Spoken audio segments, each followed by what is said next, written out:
We hear a lot of perspectives on the Mankind podcast. Inclusion of a guest is not an endorsement of their views, and the opinions expressed here do not always represent the mission or values of the Mankind Project USA.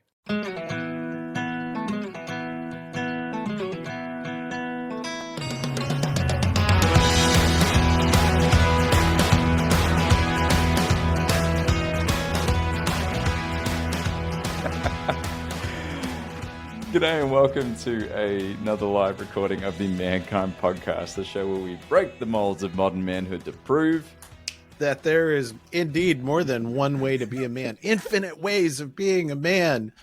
And Brandon just tried to get me to spit take as he was hitting the record button. I just want you to know the kind of immature behavior that I have to deal with week on week at this Mankind Podcast. So I've heard some feedback from listeners around cussing and swearing, and as an Australian, I'm not afraid of a 4-letter word, especially when I stub my toes. But I also recognize and understand that some of you listening are my teachers from high school and have shared with me that you want to share some of the things we talk about here with students, which I'm like, that's amazing. What better way to have impact on the next generation and be proactive in helping them not make some of the mistakes we talk about here?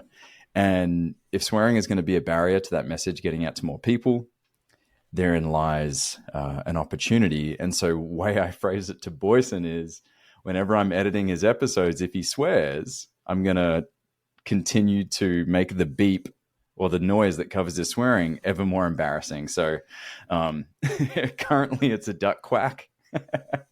And I told him it will progress to a moan of pure enjoyment every time he swears. So therein lies the warning and the context behind how we've started this episode. Well, there you go. There you go. So why are we here, Boyson? What are we talking about today? I think we're talking about the long game. You and I have been doing some reading back from the archives and looking at some folks who we definitely admire and definitely love hearing from and have gotten lots of good juice out. And there's still lots of stuff out there about the self-help industry. Dun, dun, dun. Dun, dun, dun. And, there's negative stuff out there. There are stereotypes that maybe change over time. There's a lot of stuff. So we're going to look at some of those things that get tagged onto the self-help industry, some of the potholes that Brandon and I have both run into and see out there, and then some of the positive stuff that can go along it when we reframe this into a long game kind of conversation. How's that sound?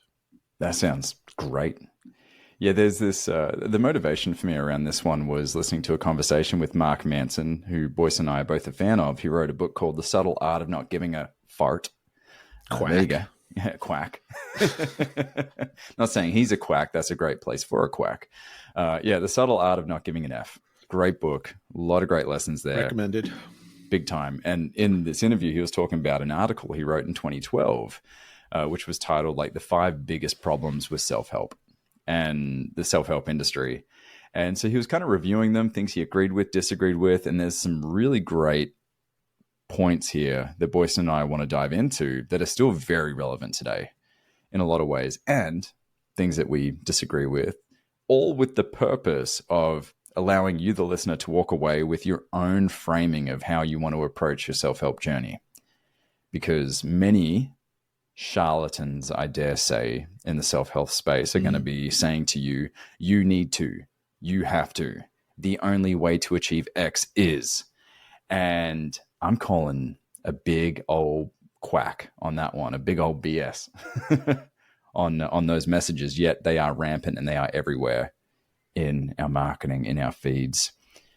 Yeah, so great opportunity to pause and reflect, right? As you were saying that, Brandon, pause and reflect. Where in my own mind or in the things that I say to others or express am I carrying message around you have to, in order to blah, blah, blah, you must, the only way to, these kinds of things. That's, I think, one of the red flags that we can start to watch out for. Yeah, absolutely. I think that's that's something I've experienced. And guess what? I am guilty of that thing. When I was doing, building my coaching business early back in 2018, it was really the emphasis, the things I was learning about marketing was how to stick a knife in that pain point and really twist it, thinking that pain was the only mover in getting people to act and make a decision to invest. Because even though I believed in my service and I believed in the outcome and there was a history of success there working with clients, it calls into question the ethics around how people are promoting their self-help programs or their paths. Like, consider if the new warrior training, if our messaging was, hey dude, does your life suck? Is your marriage horrible? Do you have zero purpose? Are you on the couch right now dusting Dorito dust off your chest after watching Suits or watching The Office for the 6th time through?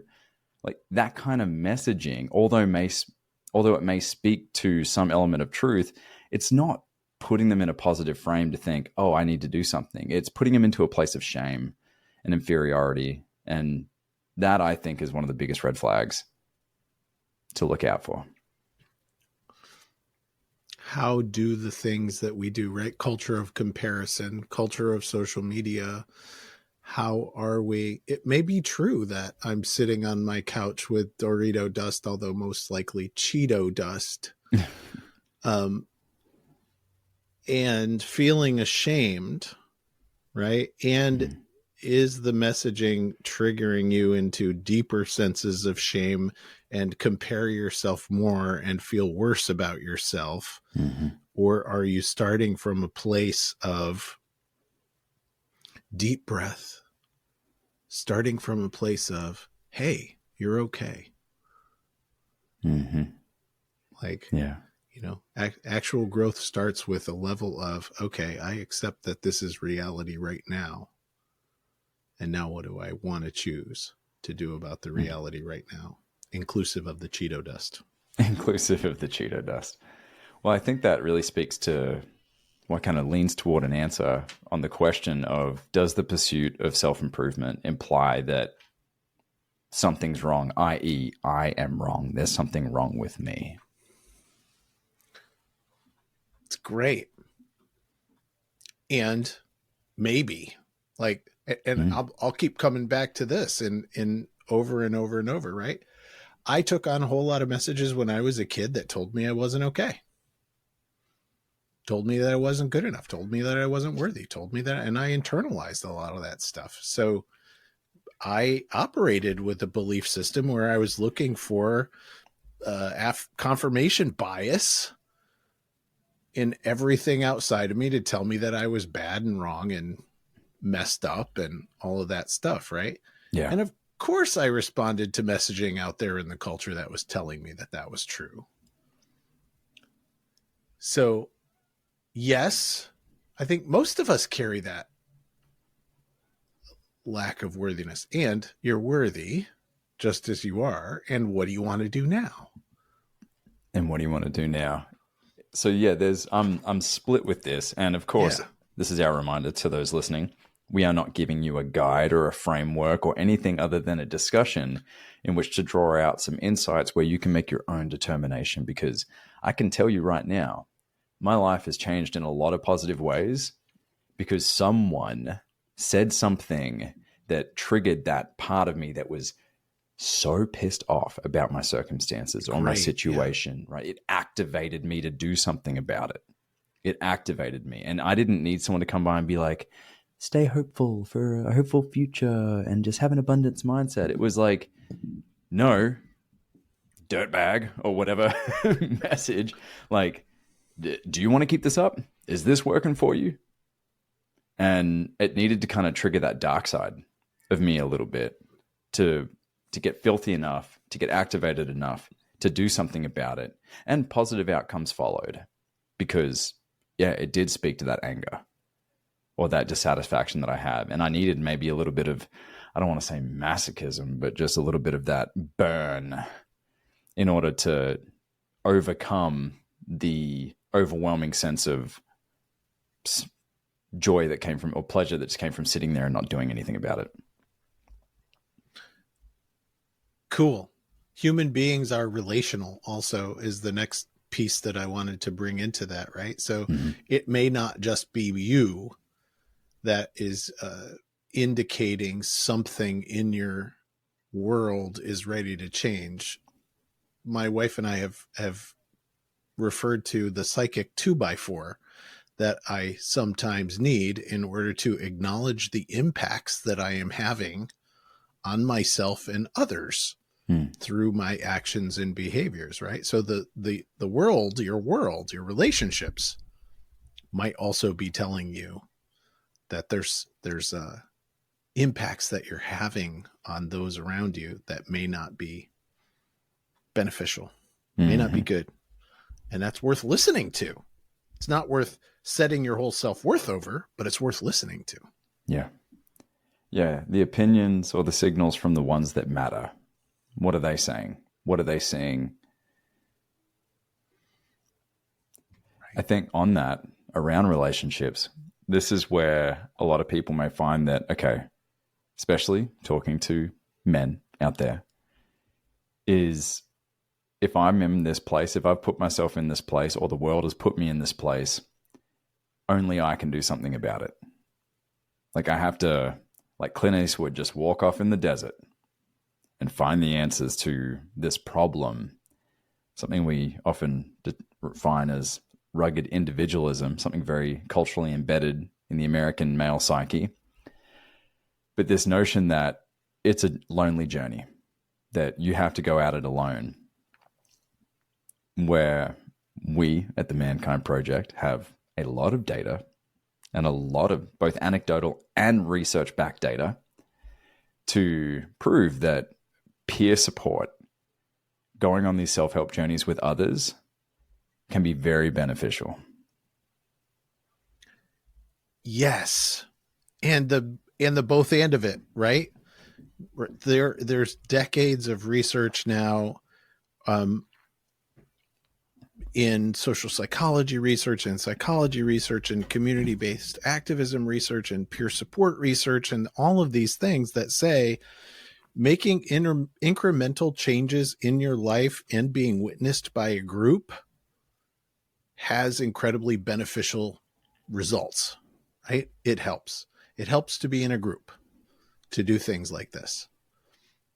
And don't get stuck in relying on a group. Don't become codependent with a group in a way that shuts you down from taking individual actions that you need to take. You know that you are going to have to walk out into the desert. Yeah. Well, and we've seen this in groups where there's a lot of what I call, and what I've heard called in the project, shadow worshipping, where in spaces and groups that I've been a part of, inside and outside of the Mankind Project, it's like, oh, finally a place where I can talk about these difficult things I'm experiencing, and I can hear from others and their perspectives of the challenges they're going through.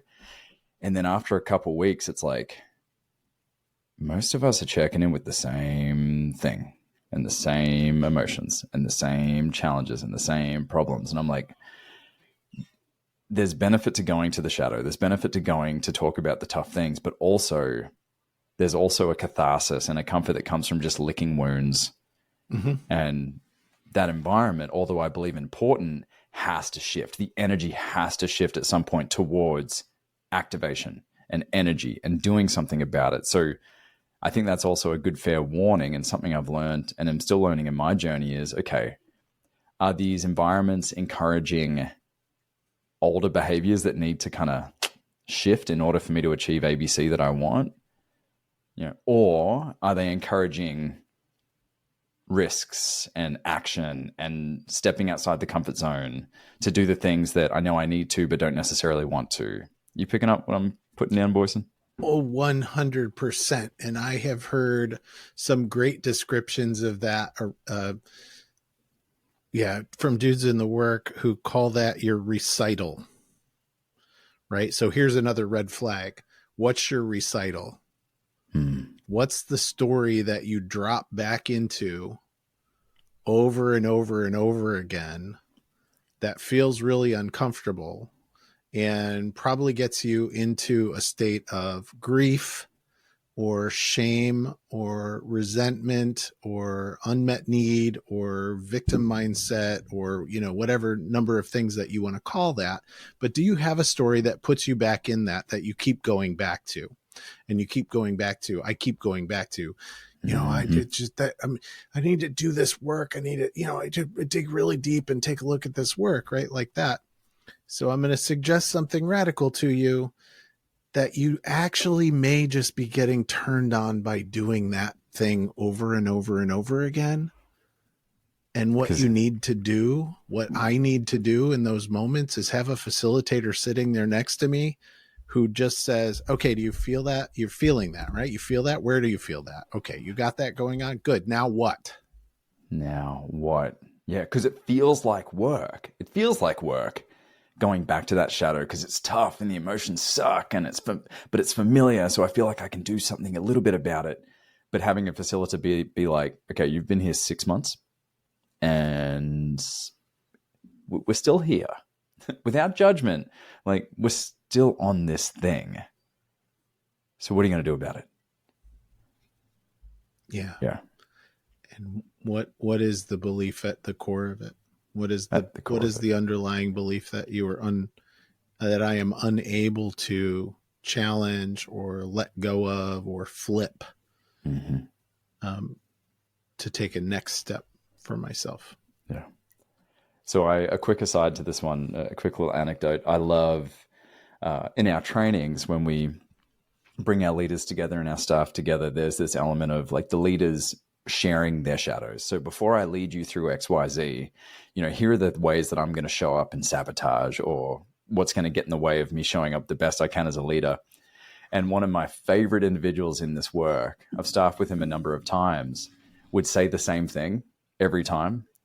Like, I don't believe in this work. This is just BS. This is just a waste of time and blah, blah, blah. And the person asking him the question knew him well enough. He's actually his mentor, and was like, are you open to trying a different answer this time? Because it's like, here we go. We're going to hear him say the same song and dance of like what his shadow is or what the thing is that's going to get in the way of showing up his best. And it was so great. The whole room kind of laughed because the whole room was kind of on that thing. But then to see him shift and go, thank you. Yeah, that is a recital. That is something I have in my back pocket to pull at any time. But where is the other element of the shadow or the nuance or other areas? I don't know. Just wanted to share that because I thought that was a really cool way to see someone like lovingly call out, hey, you're reciting something we've heard a lot. And not to get too Jungian about this whole thing, right? But if your shadow is clearly on the tip of your tongue and you're able to just spit it out in that way, it's not shadow anymore. What's the unconscious belief that's driving you? And are you willing to dig a little deeper? And you might need help. And here's another one of those things with community. Here's another one of those things with group. Yeah. Like somebody sitting next to me is going to look at me and see something that I don't see about myself. Mm-hmm. Mm-hmm. And there's value there. Well said. Well said. Final thing on community before we move on. There are some I judge to be very dangerous communities out there. Hey, yes. Very dangerous communities. And a lot of their calling cards, a lot of their messaging feels so good when they say it. I'm just going to call it out. The Andrew Tates of the world. What's the first message that goes out? Take responsibility. You're responsible for your outcomes. Do the work necessary. And it's like, yes, yes, yes. And then not far behind that is women are products. Women are objects to be owned. Here's who the enemy is. Right. Yeah. Here's who the enemy is, the matrix and this or that. And so really check yourself. Are the groups that you're a part of, do they align really with your values? That's the first step, I think, in a lot of ways is, does this align with my values and who I want to be as a man, as a father, as a husband, as a son? Do these messages align? Because it's very easy to end up in, well, how do people end up in cults, right? There's always these initial messages that feel like, oh, community and yes, like-minded people, this is great. But then you start to see the inner workings, and you start to see the kind of collective identity around there being an enemy and there being a force that needs to be taken down. And that's where you find a lot of these red pill, incel, dangerous spaces, I judge, my opinion.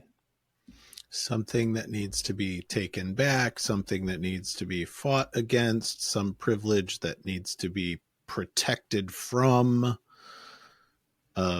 some enemy out there who caused all this. Like, yeah, watch out for all of those things. And yeah, take responsibility. Yeah. And yeah, take action. Yeah. And, you know, in service to what? If it's disconnected from the fact that we are all humans humaning, right? All humans trying to get the full experience of being human together. Like, that's what I trust. I trust people who are trying to get to the full experience of being human together. Beautifully said. So this next one's a big one, and you and I both, our ears pricked up with this, is the idea that self-help is often a great way to avoid doing the things that need to be done. So the question that's posed is, when does the pursuit of knowledge and self-improvement become an excuse for inaction? Oh, hell yeah. My hands are up. Both of them. Me too. Yeah. I love this idea of bypassing, right? So I'm an intellectual bypasser. You know, I've got stacks of books. And before I ever got into doing the work, doing actual work, right, I had stacks of books. I'd read and absorbed the next thing. And I still do that to a big extent. I'm still constantly absorbing new information, right? That can become an excuse for me to not take the next action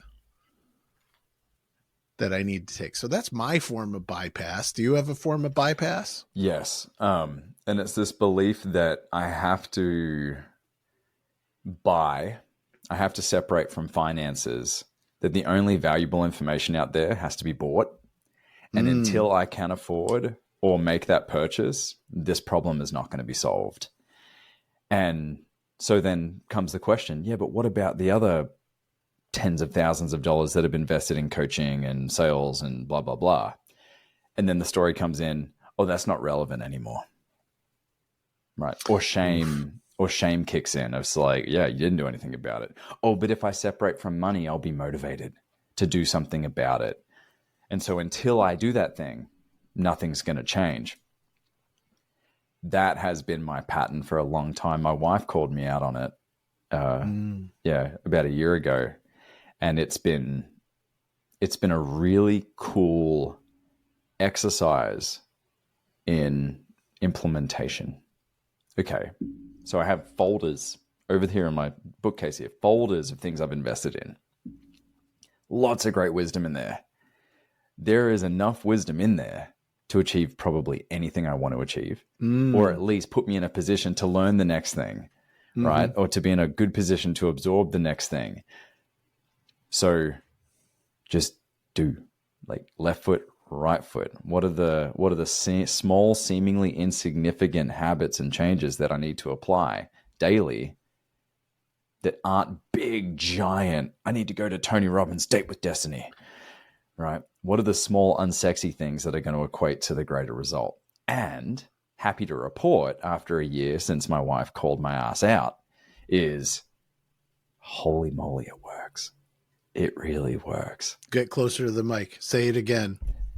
Louder for those in the back. The long game, the small, unsexy, seemingly insignificant things done daily that I have invested in the past, the lessons I've learned are valuable. There is something there. So rather than casting my vision elsewhere to go, no, I need to do X, Y, Z, I need to spend money on these things. Not the case. There may be value there, but it's not the answer. It's not the only answer, the only way. Oftentimes the wisdom has already been cultivated, learned. Just apply what you already know. History leaves clues. Success leaves clues. What do you know that actually works? Ooh, nice. Success leaves clues. I like that. That's a Tony Robbins quote. I'll give him credit there. I did. and then he quotes Tony Robbins after dropping that. Yeah.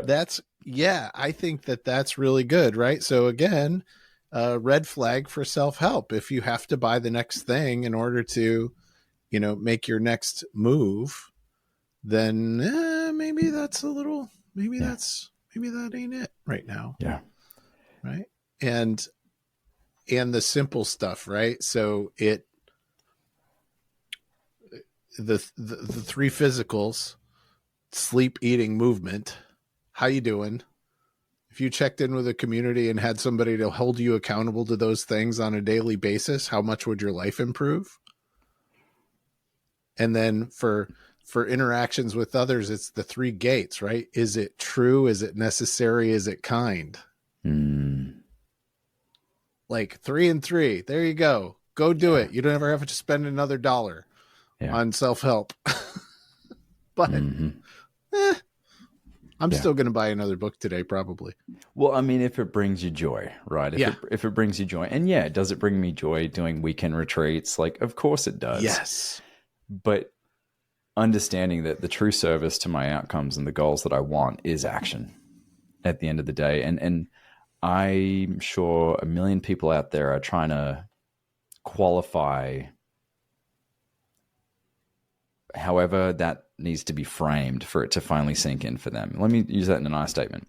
When I'm avoiding action, doing the thing that needs to be done, and I hear someone say, just get off your ass and GSD, just do the thing that needs to be done. And I go, that seems so simple. Too simple, in fact, to actually do anything about it. And it's like, well, no.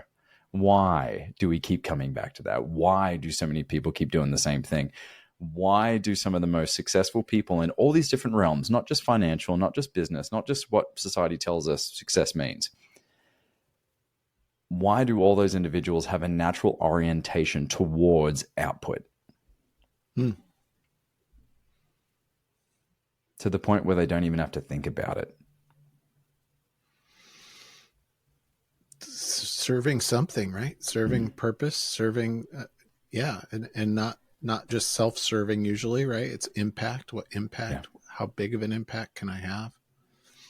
So this is where I think we round out this conversation, because I know we're coming to time here, is if you've listened to this and you're wondering about what is my frame going to be as far as self-help and growing as an individual, first and foremost, and this is what I've known to be true in my experience, universally true, what's the deeper why behind it? What's the reason? And this is, my friends know me to be a very evangelical father, not in a Christian sense, but my friends that don't have kids that are entertaining it, I'm like, do it. It's the best thing ever.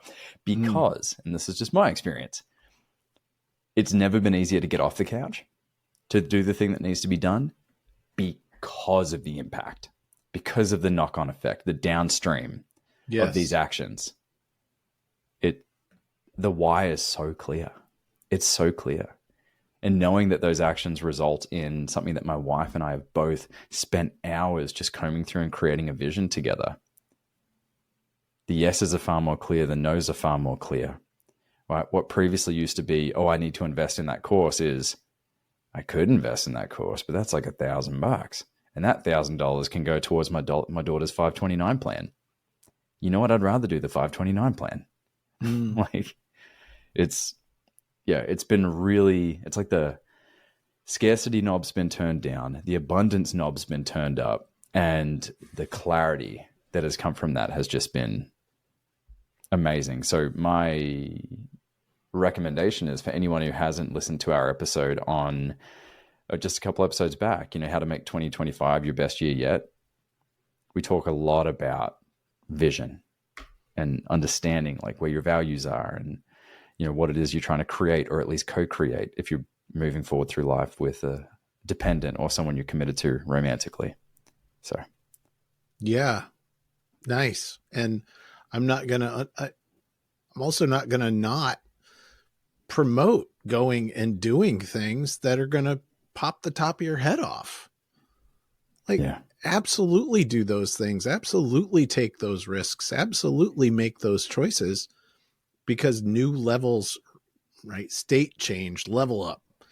New levels of opportunities for abundance might appear in your field after you've taken risks that you didn't think that you were capable of taking before that, right? So challenge yourself, challenge myself to keep taking risks and keep expanding what my field of view is, so that I can broaden the service that I think I can be. And you can too. And you're okay just as you are right now. So did we simplify this topic or this conversation? Nope. Did we add? See, Nope. I win. I win. We complicated it today for sure. We complicated it. And, the last thing I said is like, well, Mr. Rogers was telling me that when I was in 3rd grade. Yeah. I'm proud of you. Yeah. You should be proud of you too. Oh, man. We need a lot more Fred Rogers energy in the world right now. I tell you what. But yeah. So for those of you listening out there, maybe you have more clarity. Maybe you don't. But I would judge based on the conversation we just had and the fact that I'm coming out of it with even more clarity, or at least confirmation of what's working for me right now. What works for you when it comes to long game? In the long game, in the long run. This is fun, Boyson. Thanks for dancing with me on this. Thanks, Brandon. Yeah. And of course, thanks to you, the listeners who join us each and every week for this, the Mankind Podcast, the show where we break the molds of modern manhood to prove there's more than one way to be a man. And more often than not, simplify manhood and masculinity, I dare say, just not in this case. I'll let you have the last word. Yes, last word. This has been another episode of the Mankind Podcast, produced in association with the Mankind Project USA. We have been your hosts, Boyson Hodgson and myself, Brandon Clift, and we want to thank our guests for joining us today and imparting their wisdom from their experiences in this amazing journey called life. If you want to find out more about today's guests and support them in their mission, you can find links to them in the show notes. Now, if you have found gold and insights that you believe could benefit your loved ones and those you care about, be sure to share it with them. And of course, we are always grateful for a rating and review of the show on iTunes. Now, above all else, we've got to thank you, the listener, because through your attention and your support, you have made it possible for us to let men all over the world know that they are not alone and that there is more than one way to be a man. And if something in this episode has touched you, then perhaps it is the call to action to get involved in men's work. With live trainings happening constantly and in-person trainings happening all over the world, the Mankind Project definitely has something for you. Now, if you've enjoyed the music in this episode and all of our episodes, be sure to check out Jim Donovan and the Sun King Warriors. I have links to them in the show notes. And lastly, just know, what it means to me to be a man is completely different than what it means for you. That is the beauty of this journey. So if you are looking for guidance, support, and community as you begin to unpack and dive deeper into your men's work journey, then you know where to find us. Same place, same time, next week. Lots of love. We'll see you then.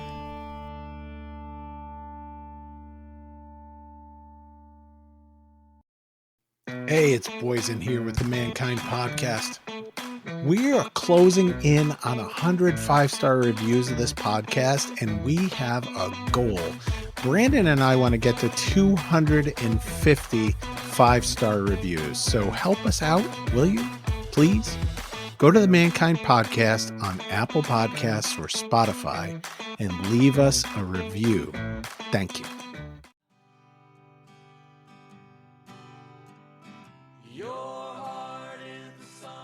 Hey, it's Boyson. On the Mankind Podcast, we've brought some incredible guests on to talk about the importance of doing the work to improve our mental and emotional health. And here's the truth. Multiple times over the last 25 years, I've had the help of one-on-one work with some amazing therapists. For me, for my wife, for both of us as adoptive parents and for our kids.